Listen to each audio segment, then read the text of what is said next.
Qui pour succéder à David Cameron au 10 Downing Street à la rentrée? Les candidats ont jusqu'à aujourd'hui midi pour se manifester. Le nom du nouveau chef du gouvernement sera annoncé le 9 septembre. L'une des deux grands favoris est la ministre de l'Intérieur, Theresa May, qui fait figure de candidate de consensus. Eurosceptique notoire, elle a fait campagne contre le Brexit par discipline gouvernementale. Elle pourrait ainsi rassembler pro- et anti-européens au sein de son parti.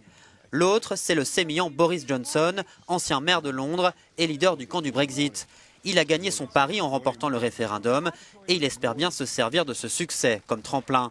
Et puis il y a Stephen Crabb, actuel ministre du Travail, le seul à avoir pour l'instant officiellement déclaré sa candidature. Il dénote par ses origines sociales modestes. Jeremy Corbyn, le leader du Labour, contesté au sein de son parti, a été appelé à démissionner par un certain David Cameron. Peut-être que c'est dans l'intérêt de mon parti qu'il reste en place, mais ce n'est pas dans l'intérêt national. Et je dirais, pour l'amour du ciel, mon vieux, partez, a lancé le Premier ministre démissionnaire. Jeremy Corbyn, lui aussi eurosceptique, est accusé dans son camp d'avoir mené une campagne trop molle contre le Brexit. Élu il y a 9 mois à la tête du Labour par les militants, il est depuis longtemps contesté par les élites du parti. Plus de la moitié de son cabinet fantôme a démissionné. Une motion de défiance a été votée contre lui, mais soutenu par les militants et les syndicats, il résiste et ne démissionne pas.